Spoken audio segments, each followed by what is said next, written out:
So I am at a school, like Carrie and I are both like colleagues, but we're at different schools. We're in the same school board. And then we're both in Ontario, like Southern Ontario, about an hour outside of Toronto. So I'm at a secondary school that has about 1,900 students from grades 9 to 12. And then she is at a secondary school as well, which is just shy over, I think, 2,000 more, 2,100, 2,500. About 2,300 secondary age. So about approximately 14 years old to 20, 21 years at our school. Huge. Yeah, and this is both our first network meeting. Well, welcome. And then you will be sharing a little bit with us about your experience with the Binogi program. Do you want me to share my screen again? Or shall we just go? Who of you, Jessica and Carrie, who would speak first? Jessica and I will go together. Oh, great. Excellent. Well, the floor is yours. Okay. Do you want me to share my screen? That would be great, Jess, because I just ran here from class and to dig through my drive to find it. So thank you for that. You're welcome. I think you should be able to see it now. We can. Yep. Yes. Thanks, Jess. You're welcome. So we'll give quick little introductions, but yes, I am Jess Frias. I'm an ESL department head at Resurrection. And I'm Carrie Mage. I am the ESL ELD program department head at St. Mary's High School. And this is my 24th year of education here in Ontario. So the kind of slideshow we put together incorporates a little bit of both of what we're doing at our schools. Carrie and I are very fortunate where we get to kind of work together quite often because we share such similar programs. So very often, like Carrie taught one class, then I taught it the second semester. So Carrie's like, here's everything I did, and vice versa. So it's really great. And Jess made it better. No, I just added my Bitmoji and was like, here, Carrie. It looks better. So we're very fortunate where we get to have that kind of relationship, even if we're at different schools.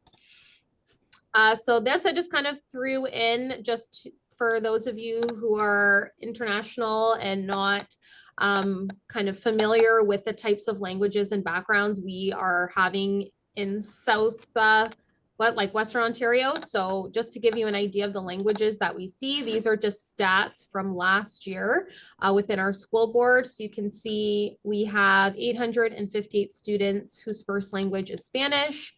732 students have Tigrinya, 463 with Arabic, 386 students have Portuguese, and 183 have Tagalog.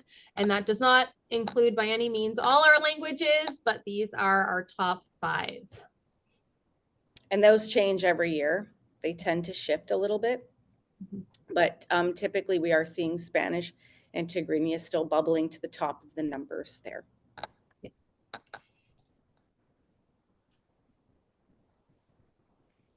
Okay, so in both of our secondary schools, well, in our school board, I guess WCDSB is very proud to say that we were the first board to partner with Binogi in Canada. Emmanuel, you're going to have to excuse me. I'm not sure how familiar everybody here is with Binogi. No, yeah, I'm seeing no's. I'm seeing no's. Okay. Yeah. Okay. So I don't know how deeply you wish me to dive into this, what it is, but I'll give you a very, very quick overview. And I'm sure Jess will jump in with something even more brilliant than I have to say. So Binogi is a platform for teaching students typically of refugee backgrounds that have gaps in their prior learning or education. And what Binogi does is it takes short snippets or little mini lessons. For example, in mathematics, I just used it today, actually, in my class. I have a class of 9 students, and there are 6 languages in there. So what it does is help to fill gaps quickly and accelerate the learning for our refugee students in mathematics, science, and geography. And Binogi is actually, I believe, a Swedish product. It started in Sweden, but is now branched out into other countries like ours. And we have a home office in Halifax, Nova Scotia for Binogi. And when our school board partnered with Binogi, there were fewer languages available for each of the lessons, but they add languages every single day. So if I can give you an example, the base 10 lesson that I used today was available in 9 different languages that are available to refugee students. So I had a student listening to the mini lesson in Dari. I had another one over here listening in Tigrinya. I had another one here listening in Spanish and another one here listening in Arabic. You get the idea. It's the same lesson. So students have access to these short snippet videos that kind of teach them a concept that one of our students here in Canada may have learned, maybe even in elementary school, but they've missed that opportunity. So it's not that they're not able to learn, it's that they need an accelerated way of learning these concepts to fill in these gaps. Binogi comes with little quizzes at the end that the students can engage in, but not always available in the language that they need, but they're there. That's great. It has the ability to slow down the language, but the videos are representative of the students in our classroom. So they're not just little animated white kids on there. We see kids from all backgrounds in there. So they're really engaging for the kids now. So they really like them because they aren't very long, you know, like with TikTok and everything that's out there, they have very short attention span. So these videos are quite short. Anything you want to add, Jess, about what Binogi is?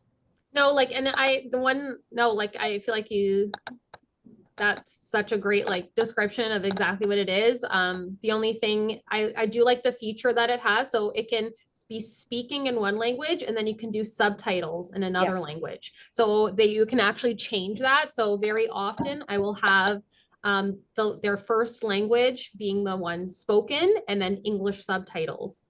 So they can kind of like it really, that's why we're saying it's really supportive of like that translanguaging because it does that like simultaneously, which not a lot of programs offer, which makes it quite unique. Jessica, if you unshare, I can maybe show a video very quickly how it looks like. Yeah, I can do that. And then you can comment while I'm showing. So this is the video on the 4 basic arithmetical operation. And then if you click here, you will see it's available in the spoken language in Tigrinya, which is very important for your school, Jessica, and the subtitles too, or also in English, French, Dari, and many other languages. When the language of the students is not included, there is the transcription under the video integrally, which means that students can easily, or teachers can easily put it into a translator. Now they can also translate, do an automatic translation, which is also nice. And there is also some work on the concepts that need to be learned in that lesson. And watching the video is followed by quizzes. And the quizzes are available in a number of languages.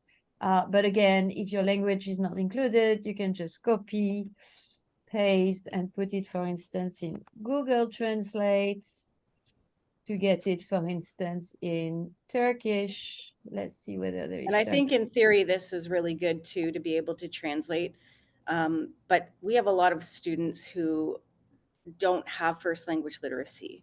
So they're not able to necessarily read or understand what they need to put into there. So there's like a few little hiccups. It's not perfect, but it really helps me as an educator in supporting the students with those basic concepts. Right. So that's how it looks like. Okay, I will unshare and then you can continue. I'll just, yeah, as Carrie said, like a lot of our students are coming in and they're not able, like we can be like, oh, we translated this into Tigrinya for you. And they're like, it might as well be in English because I have never learned how to read in Tigrinya. And you're like, what do I do now? And that's your first thing is like Google Translate. And this has really been able to give us that opportunity to have students listen to their first language, which makes all the difference. I remember the first time I used it with a group of students last year was their first time seeing it. And they're like, Miss, when did you get Tigrinya language? And they thought that I had the video made. I don't speak Tigrinya.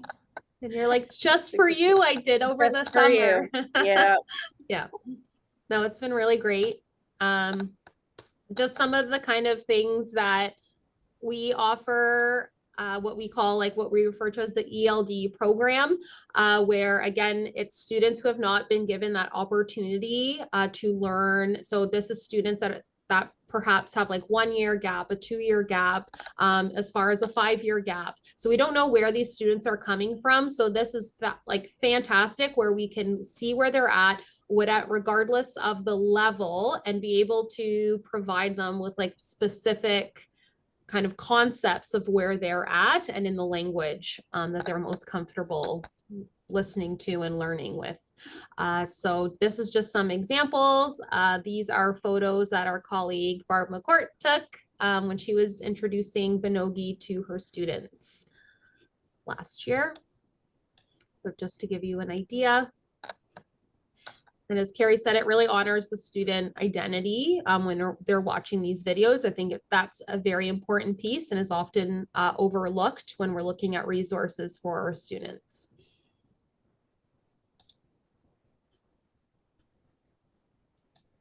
Carrie, I don't know if you want to speak to. Sure, yeah, I can these do a and quick then- overview of this. Yep. Why we decided to use it at WCDSB. I think you saw Jim Cummins' quote on the last slide, so I don't need to read that to you because it's really, really tall, tiny on mine right now too. But it is evidence-based. So this is based in research.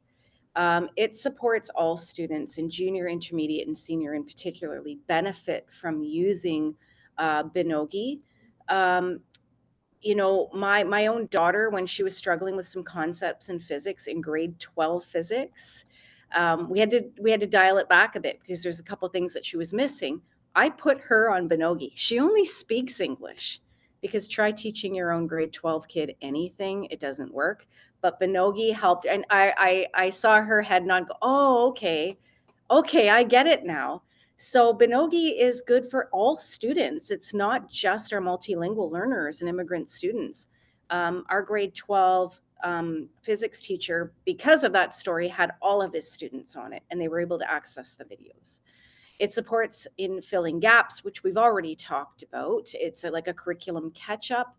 And sometimes, you know, like in my daughter's case, we are using it to remediate some learning that was missed. Fair enough. And, you know, at the time of this data, it was 669. WCDSMLs had Tigrinya. It's a little higher as a first language. That's a big one for us because, again, a lot of our Tigrinya speakers are not literate or have limited literacy in the language of Tigrinya. What's really nice about Binogi is it's partnered with OISE U of T. There's continual feedback accepted by Binogi. I've shared some things. I think Binogi needs to create a video about this or about that. Or is there any hope that we could get some social studies on there, for example? Sorry. And they're very responsive to that. And it's really sound, culturally responsive teaching practice. It's inclusive. It's translanguaging in action. And students see themselves reflected in the characters. But I've already said that. Sorry. All right, thank you. And then we in secondary, at least, we've tried really hard to get all teachers on board. Carrie and I both offer what we call subject adapted courses at our schools, which means, for example, if a student is in a science class, it can be where they're still learning about science, but it's language kind of focused. So for example, that teacher now realizes, okay, the focus is still like on that vocabulary, the language pieces, but through a different content lens. So that way they're just not enhancing their language in their English class. And that's really important in a secondary school because that often gets lost. So they'll have like great accommodations and modifications in their ESL class. However, then they go to science and that's all gone. And then they're feeling that their language acquisition is not being enhanced in 3 of 4 classes. So this has been really great for us to kind of bridge that for our colleagues. So teachers who are teaching our students, but they're teaching them science and math and all of our other content courses have this program, and we've been trying to share it as much as possible so they know that they have this as a resource as well. And as Carrie said, with her daughter using Binogi, I know some staff have used it in their subject adapted science classes, but then figured out when they were teaching a regular stream non-subject adapted science, we're like, I still find myself using these videos to teach the students because it's just so simple and easy where you're not, it just really breaks it down for you where at the end of the video, you're not more confused. Like you're like, oh, okay, that really makes sense now. And I think that's really the point of the program is for you to watch a short video, a short clip, and it just really breaking it down into something that you can kind of digest and let marinate a little bit more than what you might have got in that classroom. And again, it's been really well received by staff members. And these are staff members with little to no ESL background, as in they have not been trained to teach ESL or do not have their qualifications to teach ESL. So they're kind of like, I don't know what to do. Like, how do I best support multilingual learners? And this has been a really good program for us. So we've really shared it with staff members. And I don't know, Carrie, if you want to talk about like how it's received at St. Mary's, but I've had really positive feedback. Similarly. Yeah, I don't really have anything else to add. The kind of one of the last pieces we just want to leave you with, this was actually a project that Carrie made for one of her classes, which was English literacy skills for students. And I just thought this was like such a beautifully well kind of put together project that really encompasses kind of how you can use Binogi in real life. Like how, yeah, it's great to kind of send the kids a video, but how you can actually use it for an assignment that you can relate to what you're learning in class without compromising, again, like the content and the curriculum, but still utilizing this tool in conjunction with it. Okay, sorry, I missed that with an announcement, but I think I'm on. So instead of, like Jess said, just having students sit in front of the computer and learn a concept, I was teaching an English literacy skills class at the time, and I wanted to use Binogi to help students write a paragraph. So yeah, if you just want to click on that, there we go. So it's a little research project that the end result would be a single paragraph about any Binogi video they wanted to watch, anything that they wanted to learn about. So I acted as a little test subject and I did one with them and I showed them exactly all the steps they needed to do to get to the end result, which was a paragraph about one of the science concepts in Binogi. So there was, student choice, which is student voice. And I had to go right through to, teaching them how to get on Binogi, what is brainstorming, how to write a paragraph. So I connected them to all these videos about, the introductory sentence, the facts, still flashing around here. Yep, just keep going and then right to the editing. So we went through the whole writing process, but used Binogi as the content or the basis of that paragraph. They were given, a graphic organizer, and then we did one together, and then I chose my topic, then I modeled how to write a paragraph.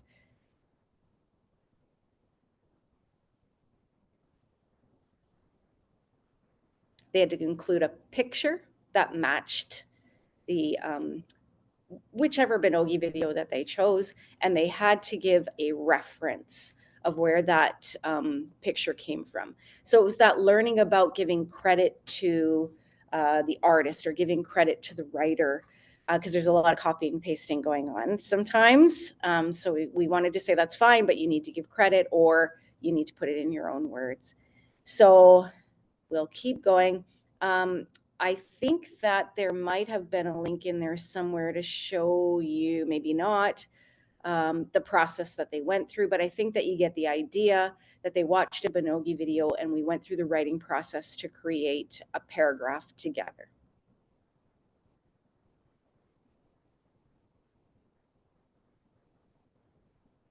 You're muted, Jess. Oh my gosh, sorry, here I am talking to the wall. And then once Carrie shared this with me, I was teaching the same course the second semester. So I got my students to kind of go through the same kind of process. I was trying to find kind of an example of a student completed kind of assignment, but essentially what they did was they, exactly as Carrie said, they picked the topic and then really scaffolded it out. So there was no kind of surprises or no, like, it's really building on their prior knowledge and building on where you're at. So again, if you're stuck in the brainstorming, then you know, okay, I need to spend a little bit more time, or this is a new concept for students. Then we're there. But if we can kind of move on, and yeah, the students were, it was kind of a great way to apply Binogi in an assessment, because sometimes we get stuck. You're like, okay, I'm giving these quizzes, but what else? Like, what can I do with it? That's just one idea that Carrie came up with that I really enjoyed, and the kids did really well. This is outside of a science class. Yeah, so it you can branch out in many directions with Binogi.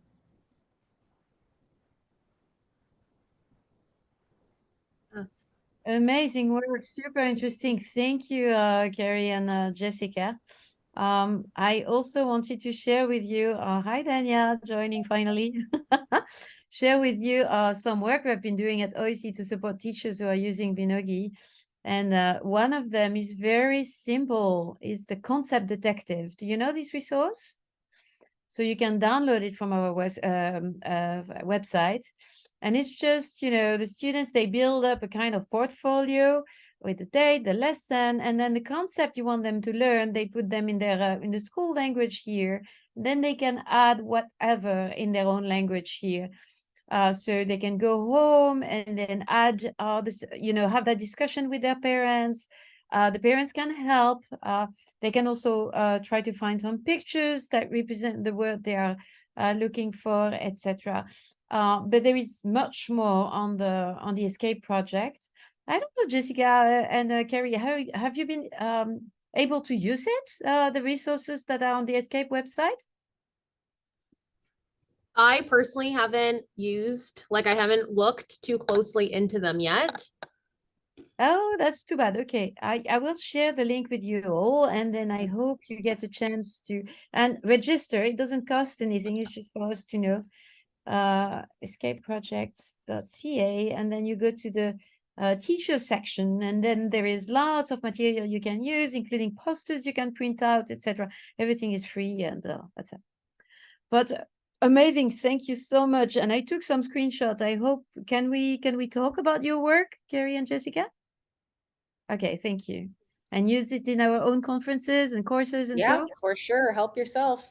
Yep. Yeah, amazing. Sharing is caring.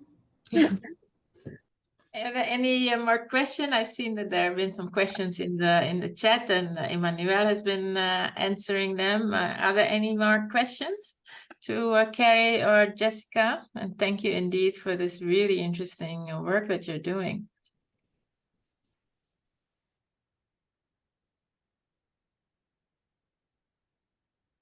Any questions?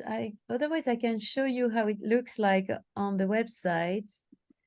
So for instance, if you go to the website and let's say you are working on financial literacy, you will see a lot of resources you can use, like the curriculum expectation, learning objectives, Binogi related resources, but also simply vocabulary. So you click on it, and here you have a number of posters you can use featuring the concept you are working on with some images from Binogi, and then the students can add their own language. Some of them are also translated, for instance, here in Arabic or here in Mandarin. And as we are all language friendly, we know how powerful it is for the students to see their own writing systems on the wall of the school. So don't hesitate to do so, even though you don't use it. Welcome, Dania. Dania is everything for me. So thank you for joining us. Dania, can you hear us?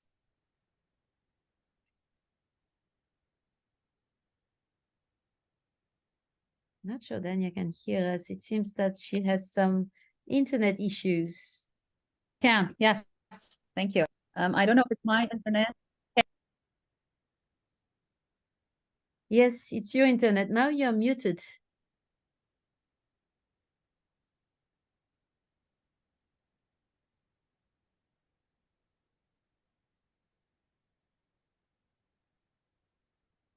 Oh, I'm so sorry. She seems to be stuck in the cyberspace somewhere.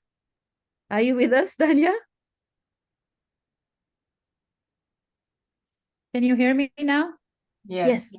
Yes, we Okay, can. I had to switch networks, so hopefully this will work now. So, Dania, maybe you want to introduce yourself to this amazing team of teachers, and then we are waiting for your workshop. Perfect. Okay, well, thank you for having me. I'm really honored and excited to be here today with the Language Friendly Schools Network. I've heard so much, and it's a pleasure being here. I'm a lecturer at the University of Toronto, OISE, where I teach courses in the Master of Teaching and Master of Education program. And my research focuses on areas such as supporting multilingual learners, digital technology, teaching math and comparative education. For the past few years, I've had the pleasure to work with Emmanuel on a project that kind of started small and continued to grow.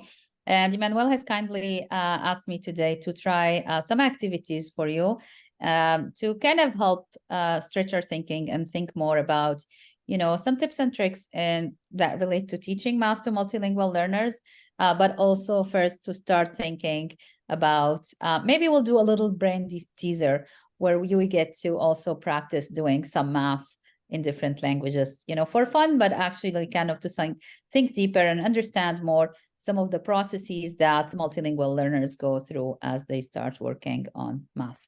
So I'll have my email shared at the end, and I have my Twitter handle here. And if you have any questions, please let me know. You can reach out and connect with Emmanuel as well, if you like. So I think I have 20 to 30 minutes, I was told. Let's hope to finish by 20, and then if we need time, we'll be able to work further. So we're going to start by the brain teaser, which I will in a minute put a link to a document where you will be able to try and you know, work through some what I call brain teaser or math questions, and then we will comment hopefully on the solutions and some ways to solve these questions. So let me just put the link to the questions in the chat for you. I don't know if we will have time to work all of them, but hopefully you'll be able to answer some of these questions, and hopefully this is the right link. Yep. And you may need to make a copy if you like of the document or print it. I can share also a version where you'll be prompted to make a copy. I can't share with you an editable version because we can't have everyone work on the same document. If you want to be prompted to make a copy, you can use the second link, or you can just use a pencil and paper.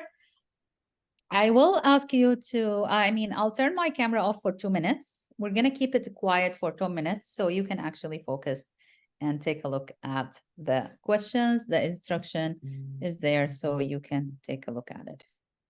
I see some of you have started adding comments to the Padlet. That's great. Thank you. And I hope you got some time to tackle some of the questions. Do you mind if you feel okay in the chat? Tell me which question were you at when we closed our breakout rooms? Did you finish one and you were attempting two? Did you finish all of them? Were you on number 3 or number 4? We were on number 2. Okay. Thank you. Anybody else? Well, we used another strategy. So we went, we solved the first one of the first question, and then we went to the second question because we wanted to see something different. But maybe Annelies, you want to talk about it? No, you go ahead. Yeah, exactly what Emmanuel said. So we were so confused. So we talked a lot about how to figure out what the numbers were. And finally, we did the first problem of question 1. And then we just wanted to go to the next one. We were done with question 1. Anybody answered more than one question? We did. Okay. Oh, you did? We also used Google Translate, you know, this fantastic tool with the pictures. Great. It's funny, sometimes teachers will tell me, is it okay if I use Google Translate, which some of our students go through? They're worried. They don't know if using the tools is considered cheating or not, when indeed they really need every help, the help they can get. Okay, perfect. Well, thank you so much. So I'm going to share some of your responses. You said, you know, even though there was arrow to show where to start, I could not help out, but started left to right. Okay, that's really interesting. Everything seemed more difficult. In theory, I'm able to do it. That helps. It's a little overwhelming. The order is confusing. I tell my students that even if they don't speak the language, numbers help them doing math, but now I see they actually don't always help. Confusing. And there was also English that helped. So also having some visuals all help. The brain stops working. Interesting. It was really interesting. In one group, we discussed how, you know, some people wanted to attempt it, but then they're like, no, maybe that's too easy. Maybe it's more tricky. And then they kind of held off and didn't do it. And some of our students do that as well. When they worry, is like, am I getting it? Am I not? No, maybe I'm wrong. And we really need to help and understand that. Looking up the second thing and already forgetting the first thing. Okay, so it's a lot of cognitive, you know, juggling, translating, figuring out, and processes that go. Things that seemed easy for us can actually be very difficult for the learners. Speaking another language, scary and time consuming. Yes, that's why a lot of times we give multilingual learners more time, because they're doing much more than just solving. They're going through so much more. So I'm going to go back to the slides and just quickly kind of go through some tips and tricks and answers that could help you with this. Let me just see, I have the right screen. But yeah, those who stayed are the warriors, because we lost the number of people. I wonder whether it is because it was, you know, oh no. tricky. No. Oh, they're like, oops, math. See ya. Okay. All right. So I'm going to skip this, but a lot of times when we're talking to teachers, we talk about how, in theory, we always talk about the importance of supporting multilingual learners, but it takes a lot of practice to understand. Like some of you have said, you know, I tell my students numbers are easy or math is universal, but when you try it, you see there's much more layers. So for this one, you had to use the chart over here to translate these. And even though you're going from right to left, the place value continues the same. So this is still translates as 30,500. So the dots are actually zeros. And so this is how it goes. If you looked at the chart, it's 30,500.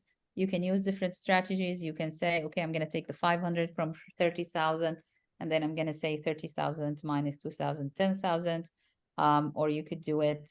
Some people might say, I'm going to flip it to left to right, and then write the answer. But again, as a student, you'll have to go back and write your answer in the same numerals, because as teachers, that's what we expect our students to do. We expect them to have the answer in the same language that we understand. So even if someone were to solve this, they probably might not get credit or might think that they didn't get it right. only because they did not write the answer in a form that we understand. We've discussed how in many curricula, when you are using a different language system, it's like you're coding, and sometimes coding is taught, for example, in Ontario in grade 9. Whereas in fact, when you are using different numerical system or going from right and left, and maybe you're at a grade 4 level or grade 2 level and you're just doing basic arithmetic, but that really involves kind of complex thinking as you're switching from a number to another if you've been trained in one language and you're trying to do it in another language. So, some strategies that really help is appreciate the steps required to solve a simple question, which I think a lot of you after today's sessions are now more appreciative, especially in a different language or different direction. Do take the time to learn more about your learners like you are doing today and with many sessions, because that really helps you gain deeper insights into the learners. And, as Emmanuel said, Google Translate was a valuable tool. Do think about how I can accommodate the learners and even try to be proactive, or at least explain to them that, for example, using translators is not cheating. Using tools will help them, will help kind of get the level field more, will help level it more. And especially now that you understand how much processes going. So even if you use the translator, there's still much more you need to do. Appreciate how conversations in a language is maybe different from conversational language is different from academic language. So sometimes students may appear to be speaking the language of, the school they're attending. They've developed the conversational skills, but knowing how to converse, on the playground or discuss daily lunch activities is much more different than actually understanding academic language and academic processes. So, just a reminder to do that. Let them discuss processes together, and then maybe you can invite them also to show you how some strategies are used in their own home languages. So I won't spend much time, but a few years ago, we went into a comparison between curricula in Ontario, Canada, and mathematics in Syria. We discovered a lot of similarities as well as differences. We did a pilot website where we discussed this, and then the project has grown, and Emmanuel may have showed you like the Escape project, where we have much more now comparison, which really could help you if you have learners from certain countries understand more the background knowledge and where they're coming from. Of course, we want to acknowledge our diverse team who had contributed to this project. So this question was like, solve the equation. It was C ناقص 5 يساوي 10, X minus 5 is 10. And I know some of you even reading it was problematic. They're like, we don't see this, even though here I said seen is a variable. So sometimes we might think that we're giving students direction when they may need more scaffolding or more support, because it was obvious for me that I explained what it is, but it was not enough for everybody.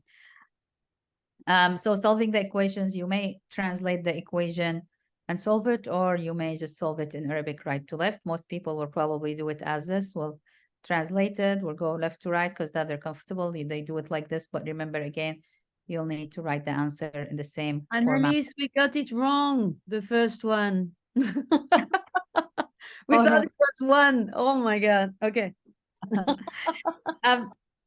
Emmanuel and myself have thought about some tips and tricks that you probably need to. Don't assume that everything's from right to left or left to right. It may be even people who speak the same language, who grew up in different countries, may or may not have been exposed to different ways of solving problems. Allow students to share their experiences or reasoning with you. Ask them about their knowledges and practices. Give them extra time, which I'm sure you all understand why, and appreciate their cognitive flexibility. Even though it's a simple arithmetic question or an equation, they probably did a lot of coding in their brain in order to get to where you would like them to do. Now, we don't have time to do this, but I usually do this question and I leave some sentences in a different language. And often, one of the things we say is that give students the tools. Sometimes they're afraid to use translators, etc. Sometimes you may use visuals. So I usually use a visual to help solve the problem and how it's formulated. The next question is fully in English. If you got there, I don't think you got a chance. But even with this question, people usually struggle because there's a lot of cultural context that is there. Some people don't even know what a gas cylinder means. Some of you may have seen gas cylinder, but people in Canada don't use it. Usually I have a gas stove in my house and it's central, whereas in some countries around abroad, like France or Syria, etc., they use gas cylinders. Some people don't know what does it mean to wait in a line to get a gas cylinder. And after, the war in Syria, resources became more sacred, limited. So people actually had to go online to register to get a number. And then in this problem, there's also some contextual information. People reach their number on Friday, but is Friday a holiday? Are stores open or not? All of these things just to reflect on how, even though the language is all in English, which you understand, there might be so much more cultural understanding that students need to learn. We've done a chapter where we talked about, the comparison between math from, Syrian perspective and an Ontario perspective. So if you are interested, maybe I'll put the reference in the chat for you to learn more about this and some of the similarities and differences that we found as we compared how math is taught between both countries. Additional resources, there were the Escape Project's website, and I'm sure Emmanuel have shared it with you. And I don't know if we have time for takeaways. I promised to stay within 20 to 30 minutes, so I don't want to lose more people. Just want to say thank you. You have Emmanuel's information, you know it, and this is my email and my Twitter handle if you have any questions. I wanted to make sure I leave 3 minutes for you to ask any questions. And you have the booklet, you can take a look at it. And then if you have questions, you're welcome to reach out to me and ask me.